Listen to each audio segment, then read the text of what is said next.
کیا تو نیک کو بد کے ساتھ ہلاک کرے گا؟ ہمارے لیے آج کی پہلی تلاوت تکوین کی کتاب اس کا 18واں باب 16ویں سے 33ویں آیت مقدسہ۔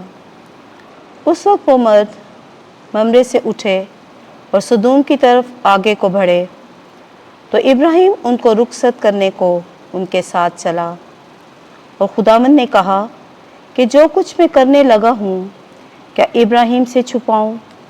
اور در حقیقت وہ ایک بڑی اور طاقتور قوم ہوگا، اور زمین کی سب قومیں اس میں برکت پائیں گی، کیونکہ میرا لحاظ اس کے ساتھ اس لیے ہوگا کہ وہ اپنے بیٹوں اور اپنے بعد اپنی نسل کو حکم کرے گا کہ وہ خداوند کی راہ پر قائم رہیں اور عدل و انصاف کریں، تاکہ ابراہیم کے لیے خداوند ان سب باتوں کو جو اس نے اس سے کہی ہیں پورا کرے۔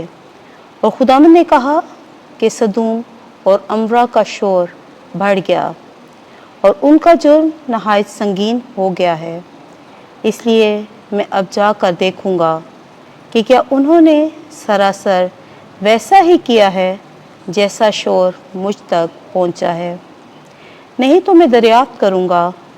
تب وہ مرد وہاں سے پھر کر سدوم کو چلے، پر ابراہیم خداوند کے سامنے ہی کھڑا رہا اور نزدیک جا کر اس سے کہا کہ کیا تو نیک کو بد کے ساتھ ہلاک کرے گا؟ اگر 50 راست باز آدمی اس شہر میں ہوں تو کیا وہ سب بھی اس کے ساتھ ہلاک ہوں گے؟ اور ان 50 راست بازوں کی خاطر اگر وہ وہاں ہوں تو کیا تو اس مقام کو چھوڑ نہ دے گا؟ ایسا نہ کرنا، یہ تجھ سے بعید ہے کہ نیک کو بد کے ساتھ مار ڈالے اور نیک جو ہیں بد کے ساتھ برابر ہو جائیں۔ یہ تجھ سے بعید ہے، تو جو تمام دنیا کا حاکم ہے، کیا راستی سے انصاف نہیں کرے گا؟ اور خداوند نے اس سے کہا کہ اگر میں سدوم میں شہر کے اندر 50 راست باز پاؤں تو میں ان کی خاطر تمام مقام کو چھوڑ دوں گا۔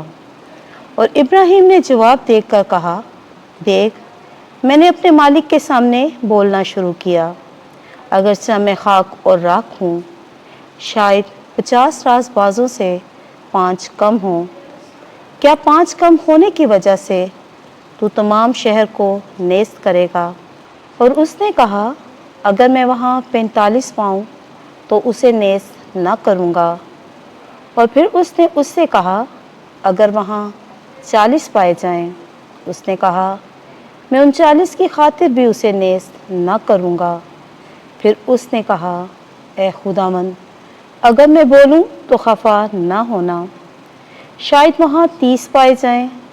اس نے جواب میں کہا اگر میں وہاں 30 پاؤں تو میں یہ نہ کروں گا۔ اس نے کہا میں نے اپنے مالک کے سامنے بولنے میں گستاخی کی ہے، اگر وہاں 20 پائے جائیں۔ وہ بولا میں 20 کی خاطر اسے نیست نہ کروں گا۔ تب اس نے کہا خداوند خفا نہ ہونا، اگر میں فقط ایک دفعہ عرض کروں کہ اگر وہاں 10 پائے جائیں۔ وہ بولا میں 10 کی خاطر بھی اسے نیست نہ کروں گا۔ اور جب خداوند ابراہیم سے باتیں کر چکا تو چلا گیا، اور ابراہیم اپنے مسکن کو پھرا۔ پاک کلام کے پڑھے اور سنے جانے پر خدا کی برکت ہو۔ زبور 103 جماعتی جواب۔